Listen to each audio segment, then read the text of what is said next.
Welcome to Global News on Signature TV. I am Barry Kumo Ado. In the headlines, Labour Party flags of governorship campaign in Anambra State. Abia State Governor Oti welcomes Sky Master Partnership, confirms runway progress. Taiwan deploys advanced U.S. HIMARS rockets in annual drills, and UN reports say nearly 5,000 people killed in Haiti since October. Details shortly. Every second, every minute, every day, news is breaking, events occur, and there are new developments. At Signature TV, we follow these stories objectively, bringing all sides without bias, explaining the complex issues, breaking down the numbers, and investigating the issues behind the news. Anywhere and everywhere, near or far, wherever the news is, we will be there. Signature TV. News in your pocket.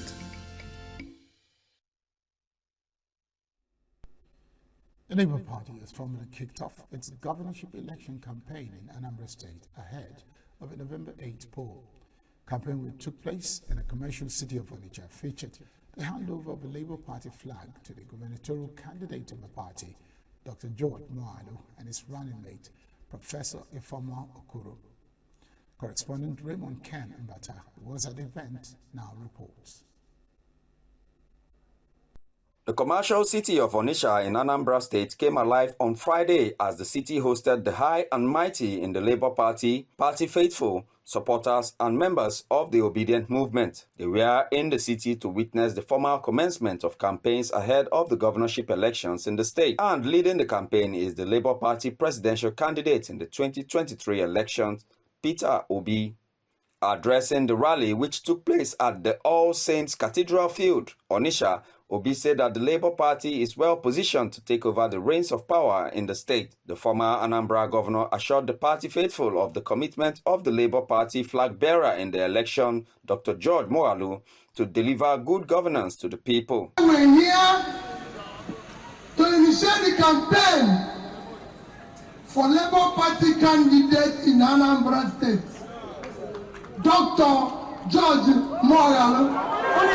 Dr. George Moalu, who was the immediate past managing director of the National Inland Waterways Authority, said that he will bring about unprecedented transformation in the state. Moalu, who was flanked by his running mate, Professor Ifeoma Okoro, assured that the administration will work for the benefit of the people and keep to their campaign manifesto.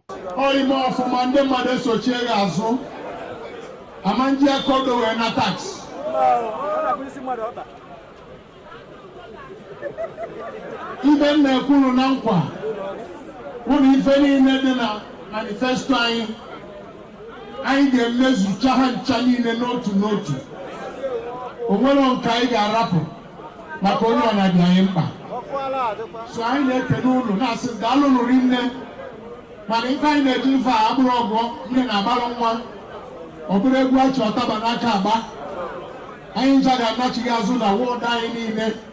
Na puli yini tai ile kai convince them mother kai want them mother maka Labour Party kai want if party Labour Party member of the Senate, Victor Ome, urged the electorate to focus on issues of development and not on campaign of calumny. He assured the people that Dr. Moalu has the pedigree and character needed to pilot the affairs of the state at this time. And the fullness and everything will be okay again. Thank you very much and God bless you. The high point of the campaign rally was the formal handover of the Labour Party flag by Obi to Dr. Moalu and Professor Okoro, symbolizing acceptance and recommendation to the party faithful. From Onitsha in Anambra State, Raymond Ken Mbata reporting for Signature TV. The commercial city. The presidential candidate of the Labour Party in the 2023 election, Peter Obi, says his involvement with the new coalition, the African Democratic Congress, ADC, does not affect its membership of the Labour Party. Obi made a clarification during the flag-off of the Labour Party governorship campaign in Anambra State, in which Dr. George Moalu was presented with the party's flag. He said he needed to clear the air regarding rumors and confusion surrounding his affiliations and his future in the Labour Party. Initiate Labour gubernatorial candidate for Anambra State.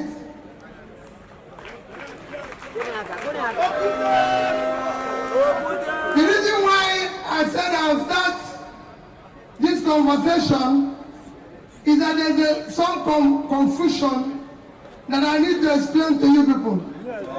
And it's very important. Because if people are saying, oh, we are in ADC, we are in Labour, we are in this. Let me put it categorically. I and all the national members of the Assembly, we are part of the coalition that have adopted ADC for 2027 election. And we remain, and other parties will join us.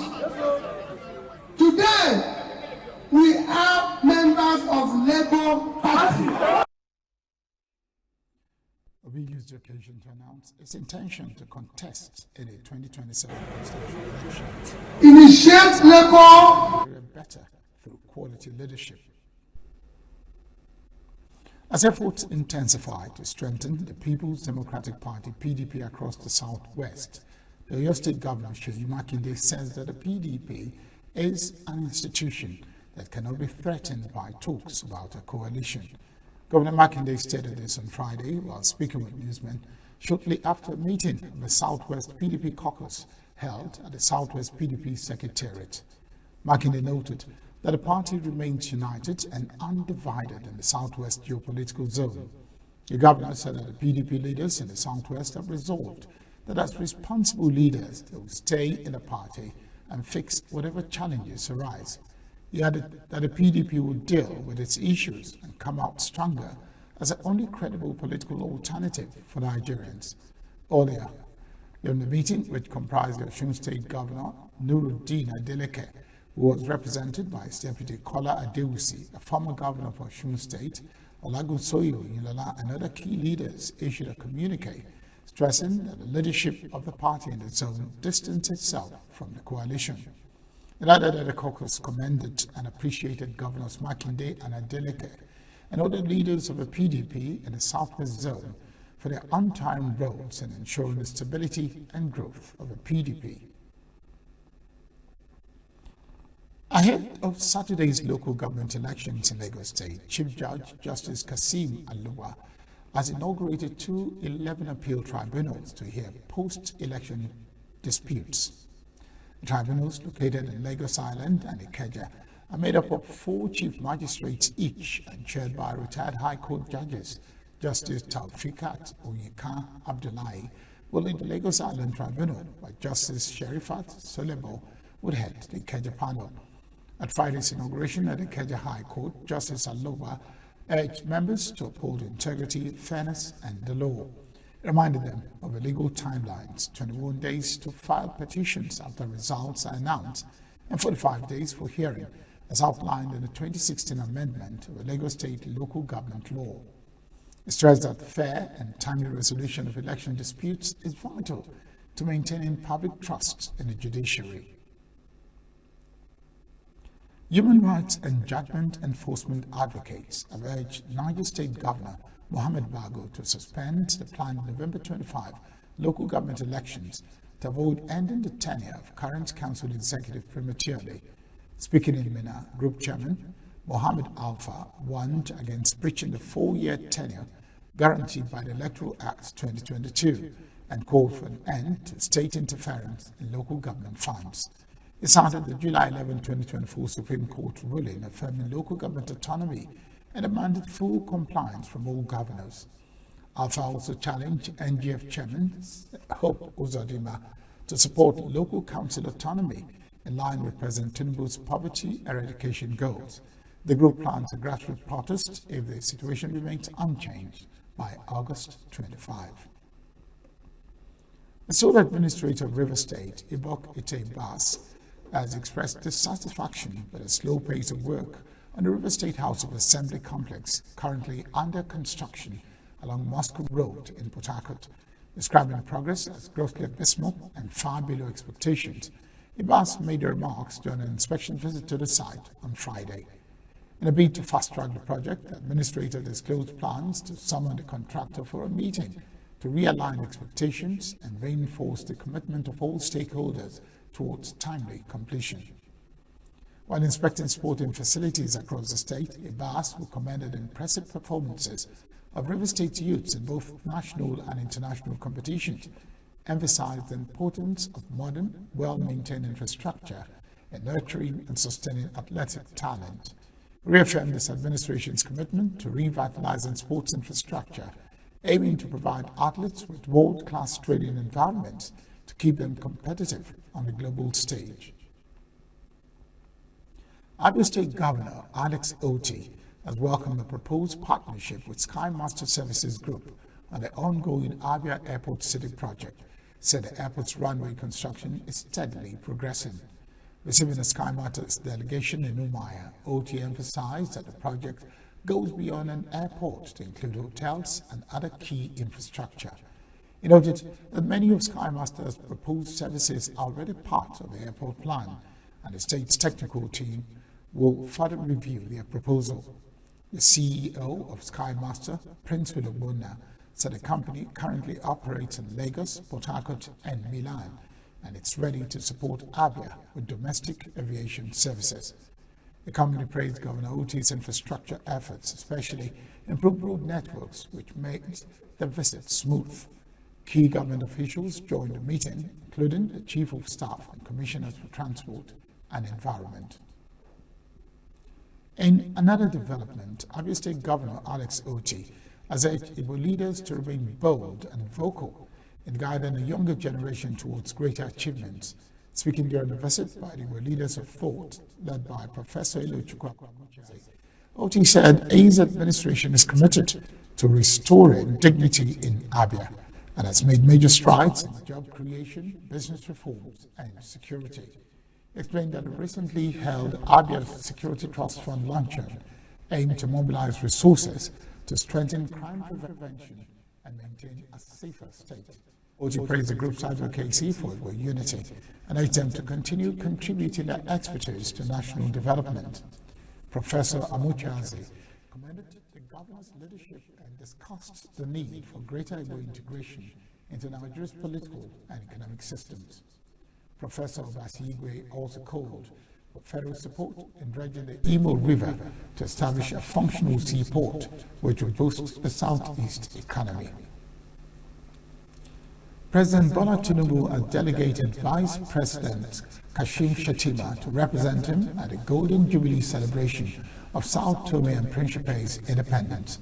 Vice President Shettima is scheduled to depart Abuja on Saturday for Sao Tome, the capital of the Democratic Republic of Sao Tome and Principe. The president is currently outside the country, having attended the 17th BRICS summit in Rio de Janeiro, Brazil. According to a statement from the presidency on Friday, Shettima will join other African and international leaders at the grand finale of activities marking the island nation's 50th independence anniversary. The celebration will feature official speeches, military parades, cultural displays, and traditional performances showcasing the country's heritage and unity. Vice President Shettima is expected to return to Nigeria upon the conclusion of the anniversary celebrations.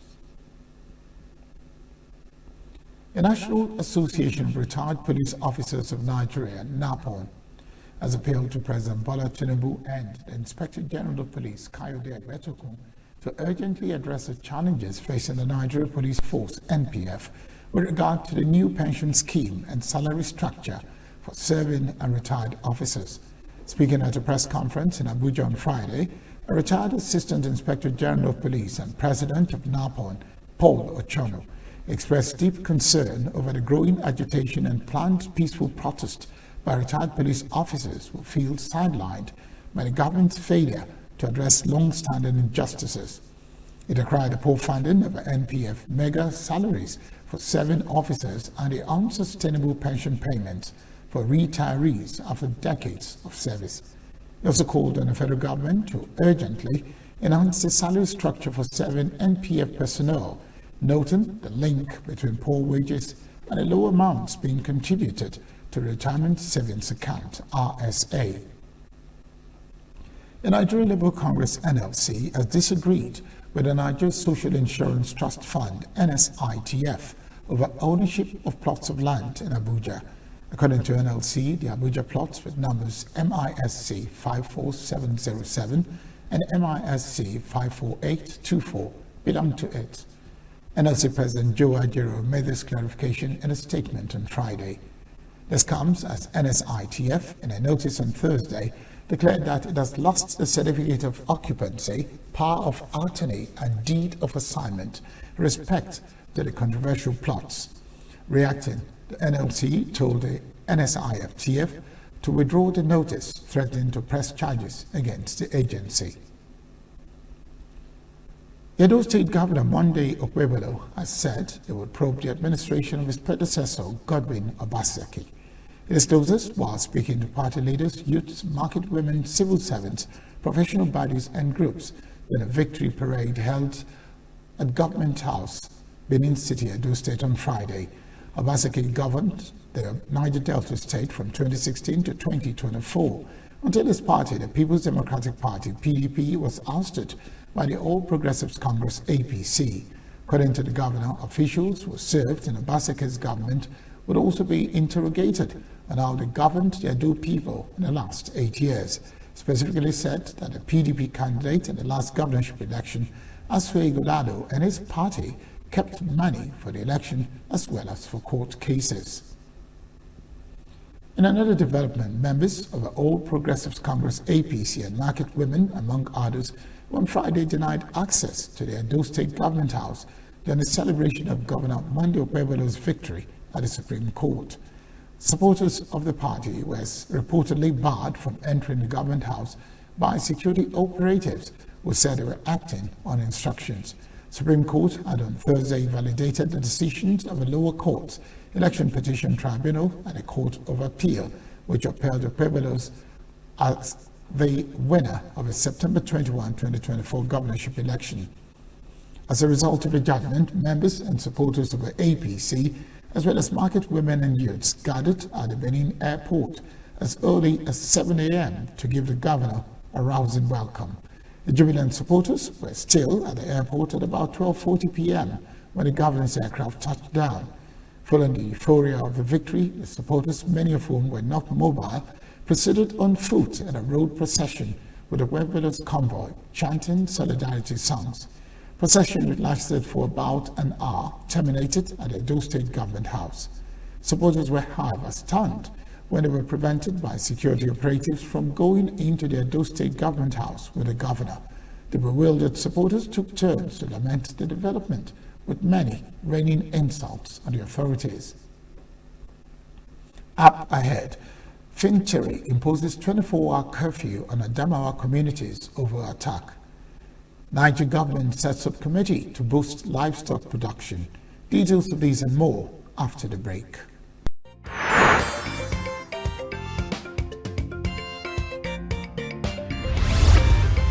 Signature TV, news in your pocket.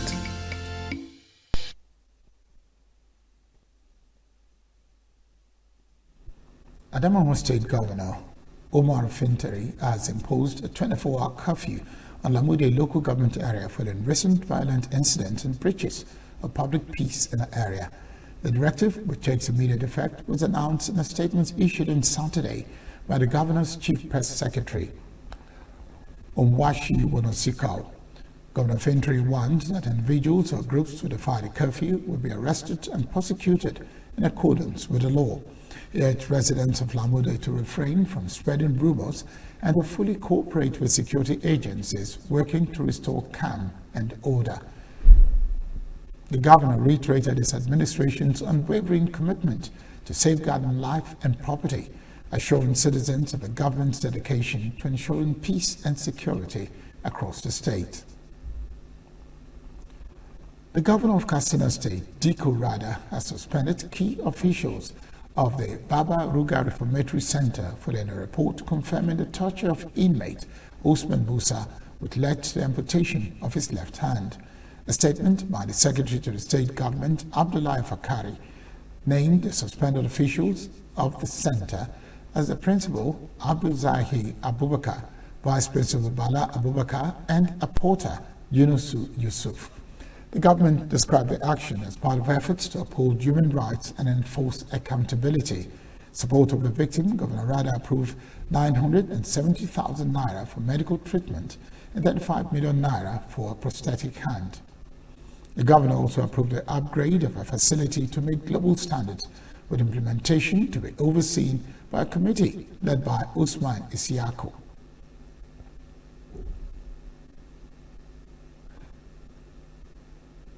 The River State Police Command has announced that the 2 suspects declared wanted in connection with the alleged assault of sole administrator Auda East have submitted themselves to the command. A statement by the Police Public Relations Officer Grace Iringekoko revealed that the suspect, Hector Ekatika, Chief Security Officer, and Alodi Olodi, Chief of Staff, declared wanted on 6th of July 2025, reported to the police on the 10th of July. Statements said the suspects have been accused of criminal conspiracy, stealing and assault, occasioning harm on the Auda East sole administrator, Goodluck Iheanacho. The suspects, whom she said submitted themselves to the River State Police Command at Moscow Road, Port Harcourt, were subsequently cross-examined by the Commissioner of Police, Olubenga Adepoju, and his management team. Command urged anyone with useful information that can assist in the ongoing investigation to come forward, noting that the public's cooperation and assistance are invaluable in ensuring that justice is served. The National Orientation Agency, NOA, and the Economic and Financial Crimes Commission, EFCC, are set to launch a nationwide sensitization campaign aimed at educating Nigerians on the dangers of cybercrime and promoting a culture of financial integrity. This was contained in a press statement signed by Deputy Director of Communications and Media, Paul Odeyi, and made available on Friday. The statement said the Director General of NOA, Malam Lanre Issa Onilo, announced the planned sensitization campaign at a public lecture organized by the EFCC to commemorate the African Union Anti-Corruption Day in a concerted effort to curb the rising cases of virtual asset and investment fraud. Issa Onilo explained that the states will be chosen based on key vulnerability indicators such as prevalence of investment fraud, youth population density, and digital risk exposure. NOA Director General noted that the agency's innovative AI-powered platform, ClearClean, has been instrumental in enabling citizens to report crime-related information anonymously. EFCC Chairman Ola Olukoyede reaffirmed the Commission's long-standing collaboration with NOA, especially in public enlightenment on government initiatives and anti-corruption efforts. Niger State Government has inaugurated a 22-member Livestock Development Committee to boost agricultural development and livestock production in the state. The committee was inaugurated by the Secretary to the State Government, Abubakar Usman, in Minna on Friday. The committee, made up of experts, stakeholders, and government representatives, is tasked with formulating and implementing policies to enhance livestock production, improve animal health, and promote sustainable agricultural practices in the state. Usman emphasized that the inauguration of the committee underscores the state government's unwavering commitment to agricultural transformation and sustainable development. SSG charged members to leverage their wealth of experience, dedication, and passion for service to drive impactful initiatives that will revolutionize the livestock sector. The committee is expected to commence its activities immediately with a focus on strategic interventions that will position the state as a leader in livestock production and agribusiness in Nigeria. Nigerians have encountered their losses in human lives, property, and livestock, and livelihoods occasioned by torrential rains and severe flooding in parts of the country. The Weather Agency has listed about 20 states as places with high vulnerability including Niger and Benue, where the disaster has wreaked havoc, killing many and rendering families homeless. Signature TV took the microphone to the streets of Abuja to find out what regulatory agencies and citizens are doing to avert a worsening situation. Abuja have a master plan, and which everything they are doing is according to the master plan. So people fall victim because they don't want to obey. They do things in their own way. That's why they are victims. Even when they are looking for houses, they see swampy areas, they see gullies, they see places that in future or in case of any natural disaster, they could be, involved. But they will bluntly go there, trying maybe their faith. At times their faith will fail them. That's why at times they fall victims, and they blame it on government. The government on their own part, they are not even careful of their citizenry. They don't want to, care up. Yes, in most cases, people are warned. Yeah, because before anybody will build in anywhere, I think they have to be a satisfied paper from the local government or whoever that is involved. But in most cases, people still go ahead to build. And once that is done, there's nothing government can do about it. Before you start any building, you will first of all involve an engineer, an architect. So your architect will be the one to advise you on the kind of building you have to build before you start building. There are some places where you cannot start building an upstairs, because it will definitely sink, or it will definitely fall. And there are some kind of places where your architect will advise you, okay, this is the kind of building you have to build here to avoid flood. And if that environment is a flood-prone area, your architect will advise you to hold on, or he will advise you not to build at that particular area. He can either advise you to start farming, or he can advise you to do some other things. Government are always warning people about the flooding. So, like people are managing where they can build. So you will see people building anyhow, blocking the gutter and their waste bin. They will be blocking they will be throwing it so that if rainfall can carry the dirty. So you see those such a thing that is the one that is blocking the waterways. So that is what is causing the flood. The government is not active enough, because if at all is active, we will not be having this reoccurrence of flood, displacing people, in their where they are staying. I think it's not active. It's not, though the government are trying their best, because the idea of giving relief materials every year, to it's my own opinion anyway, I don't think it's a good idea.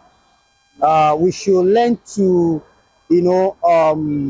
bring an lasting solution to every problem. In this country, we're supposed to work like, let me say like 50-50. We are not supposed to depend only on government. We can't cross our leg and be waiting to government to come and do everything for us. Even you and I, we're supposed to join hands together and fix up some things by ourselves. Before any flood happens, understand, it starts from somewhere, understand. And I think there should be a system whereby, okay, if something is about to happen, there should be a warning. You understand? Okay, this also thing is about to happen, and I think flood is coming. So can we please evacuate this location before the flood gets to this place?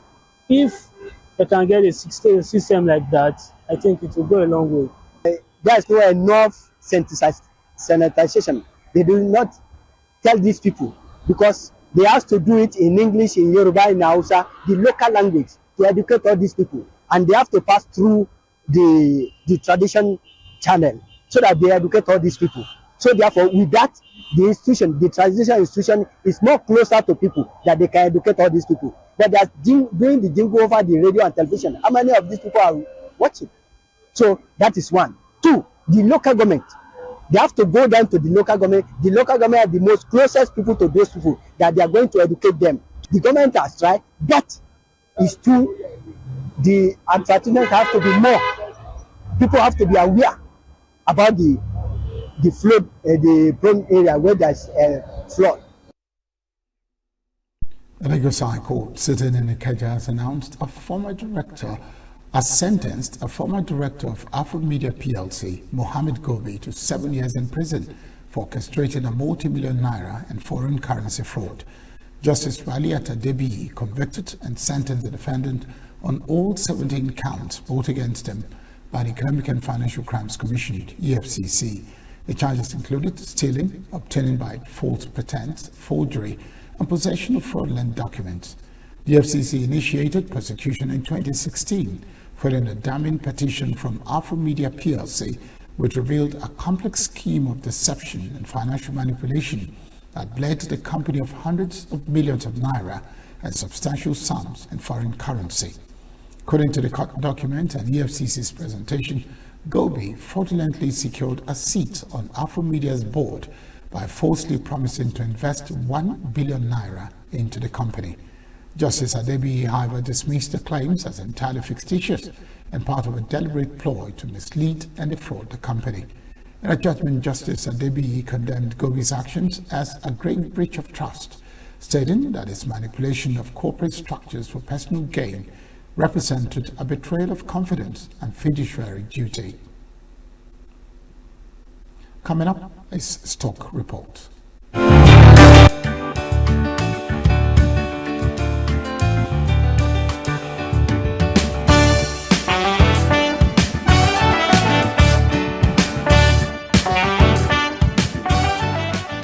At the close of trading on Friday, July 11th on the Nigerian Stock Exchange, over 1 billion shares were exchanged in 33,399 deals with a market turnover of 30.55 billion naira. The day's performance marked a notable 9% increase in volume, 10% rise in turnover, and a 20% jump in the number of deals compared to Thursday, July 10th. The NGX market capitalization currently stands at 79.8 trillion naira.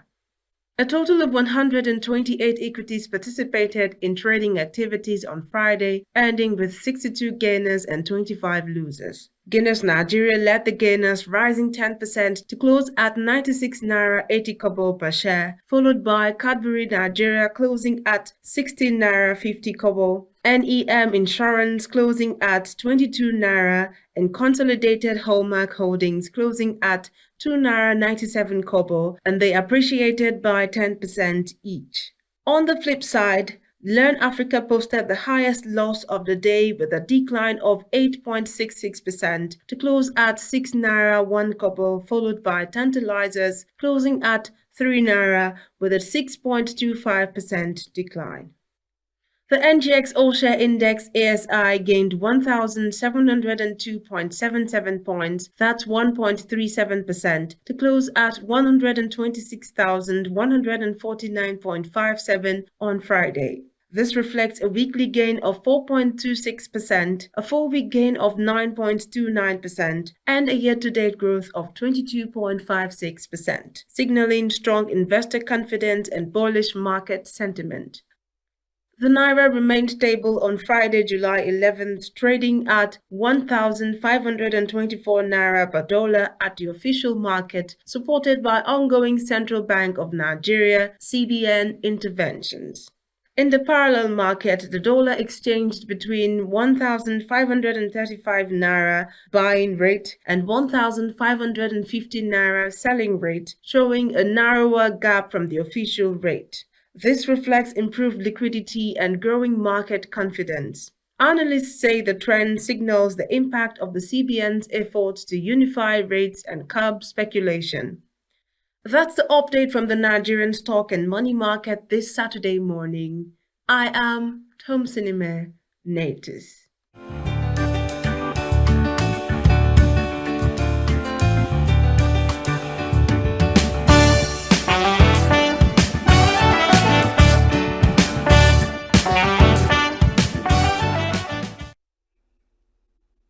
Still to come, German backpacker found alive days of missing in Australian outback. Crystal Palace dropped to UEFA's Conference League in multi-club ownership case. Do stay with us.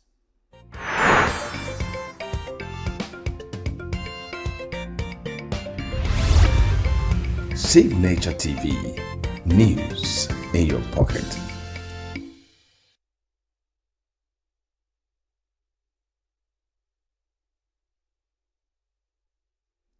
Nigeria's Foreign Minister Yusuf Tugat has revealed that the United States is pressuring several African nations to accept deported Venezuelans, including individuals with criminal records. Speaking during an interview late Thursday from Brazil, Tugat stated that Nigeria is unlikely to comply, citing the country's own domestic challenges. Reacting to the news, public affairs analyst Tunde Ojo supported a government stance on its broader implications, also urging other African countries to reject the proposal based on the risks and burdens this could impose on already struggling economies. Government is on point. We should not accept these deportees. We should not. And no African country should be encouraged to accept Venezuelan prisoners on their soil. We do have our own problem across African countries, 54 of us, having domestic security challenges. But if other African countries want to have it, well, so be it. But for Nigeria, I will not. I will not encourage our government to accept this Venezuelan. If America is saying our students cannot come there to study, our tourists cannot come there to sightsee, they are the ones that will lose. So why must you break our head because America is denying us visa? So I think it's just like something we should take in our stress and move on. Meanwhile, the U.S. mission in Nigeria has addressed speculations linking recent visa policy changes to the deportation issue. In a post on social media platform X, the mission clarified that a reduction in visa validity for Nigerian citizens is part of a global review based on technical and security benchmarks, not political retaliation or Nigeria's stance on deportees. Taiwan's military began deploying one of its newest and most precise strike weapons on Saturday, ahead of live fire drills meant to showcase the island's determination to resist any Chinese invasion. Two armored trucks with high-mobility artillery rocket system, HIMARS, were seen maneuvering around the city of Taichung, near Taiwan's central coast, on the fourth of 10 days of its most comprehensive annual exercises yet. Regional military attachés say HIMARS deployment in a warlike exercise will be closely watched, given that they are being used extensively by Ukraine against Russian forces. A live-fire portion of the Hanquan drills is expected next week. Almost 5,000 people have been killed in Haiti since October 2024, displacing hundreds of thousands as gang violence has escalated, particularly around the capital Port-au-Prince, according to UN High Commissioner for Human Rights report published on Friday. The surge in violence is deepening Haiti's humanitarian crisis, destabilizing the country and raising concerns of spillover effects in the region.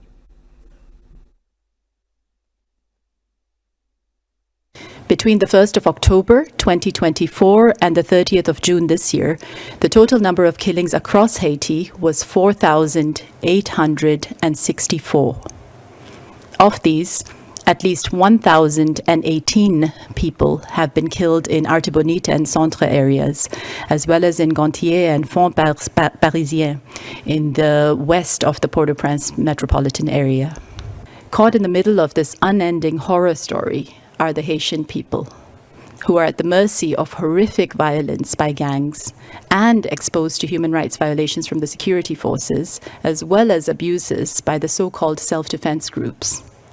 That NGO, referring to the UN, can't provide us with the number of deaths. The reason why they can't is because they are responsible for the violence. It's them who fuel the violent system in the country. Today they can't give the number of killings, and they know that the number they give is too minimal. I assume my responsibility. No authority can give the number of killings in Haiti. It's clear. No authority, no NGO can give the number of killings. Hospitals, including the key university hospital of Maribalis, have closed worsen Haiti's fragile health sector. According to UN estimates, less than 25% of health facilities around Port-au-Prince remain operational. Multiple blasts were seen and heard in Gaza early on Saturday morning. Explosions were seen mainly over the same area between 2:16 a.m. to 5:17 a.m. local time, captured from a Reuters camera in southern Israel overlooking the Gaza border. The Human Rights Office said on Friday it had recorded at least 798 killings within the past 6 weeks at 8 points in Gaza, run by the U.S. and Israeli-backed Gaza Humanitarian Foundation, and air convoys run by other relief groups. The Israeli army told Reuters in a statement that it was reviewing recent mass casualties and that it had sought to minimize friction between Palestinians and the Israel Defense Forces IDF by installing fences and signs and opening additional routes.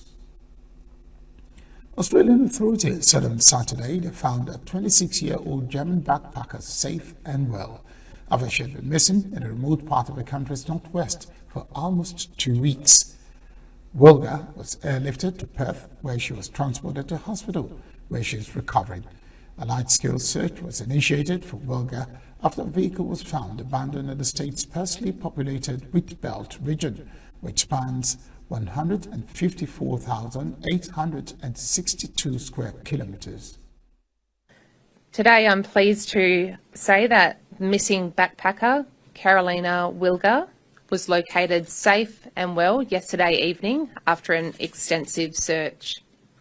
At about 4:15 p.m. yesterday, 11 July 2025, police were advised Carolina had been located after flagging down a passing car within the Wheatbelt area. Yeah, look, she is still in disbelief that she was able to survive. In her mind, she had convinced herself that she was not going to be located. I mean, 11 days out there is significant. So I'm sure she got to a point where she thought, well, no one's coming. So, yeah, look, she's coming to terms with what's happened. And we're just giving her that emotional support that she needs.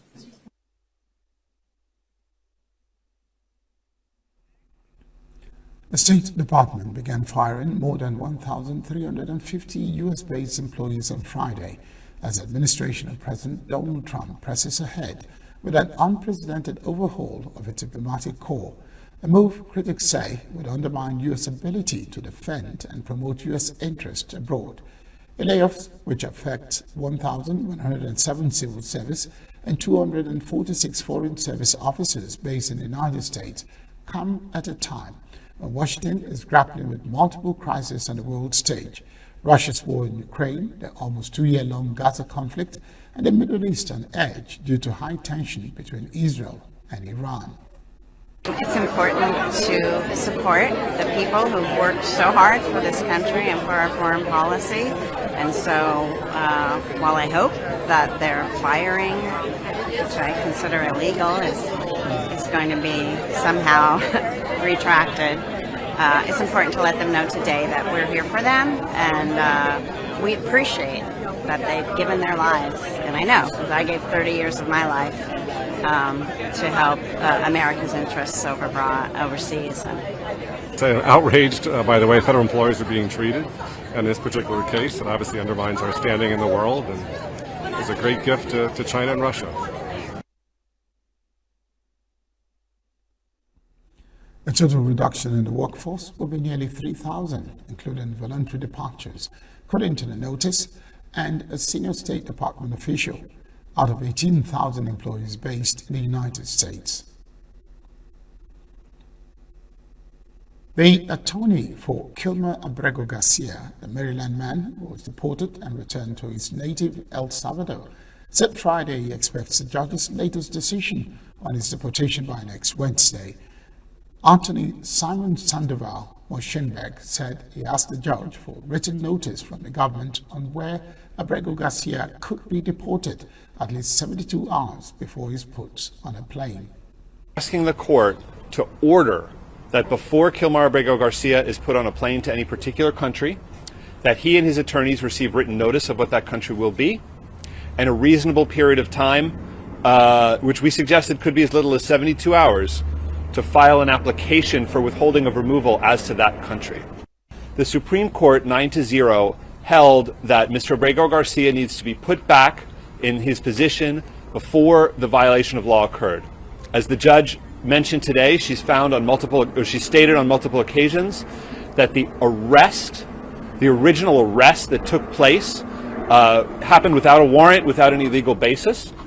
And that took place in the state of Maryland. And so our contention is that putting him back in his original position before the violation of law means bringing him back to the state of Maryland. The government's position is that the only violation of law was putting him on that plane to El Salvador, and that occurred in Texas. A Maryland federal judge ruled that the key issues remain in the case of Salvadoran national Abrego, including whether the U.S. government fully followed court orders regarding his return and immigration status. Abrego was deported to El Salvador in 2023 despite a 2019 court order protecting him from removal due to gang violence risk. Now back in the U.S., Abrego seeks to revise his lawsuit, asking to return to Maryland and challenge any future deportation. A rally in support of migrants was held in Los Angeles on Friday as activists and artists decried the recent crackdown to migrants by the Trump administration. Los Angeles and the other Southern California municipalities are joining a lawsuit against President Donald Trump's administration aimed at halting immigration raids that have spread panic among immigrant communities and sparked widespread protests. As you've heard, our community is under siege. Let's be clear. This is not about arresting criminals. This is not about what's best for this country. This is about a petty little man who is in the White House, who seeks revenge on sanctuary cities for protecting families, for protecting children, for protecting workers who give their labor, their lives, and their blood and their sweat to this country. It is that labor that has made California the fourth largest economy in the world. If California doesn't have that labor and that community, the whole country suffers. And unless we get ICE out of LA, that wave is coming. A lawsuit filed last week by the American Civil Liberties Union accuses federal agents of using unlawful police tactics such as racial profiling to meet immigration arrest quotas set by the administration. Illegal action by Los Angeles marks its first formal effort to halt the raids after the administration sued the city in June for limiting cooperation with federal immigration authorities. Premier League side Crystal Palace have been dropped in the European competition to the third-tier Conference League in a multi-club ownership case, but Olympic millionaires will be allowed to play in the Europa League, UEFA said on Friday. Palace had qualified for Europa League by winning the FA Cup last season, while Lyon reached the competition by finishing sixth in Ligue 1, with a move to relegate them to France's domestic second-tier Ligue 2 over their poor finances overturned on Wednesday. That's the news this hour. I am Barry Kumo Ado. Thank you very much for watching.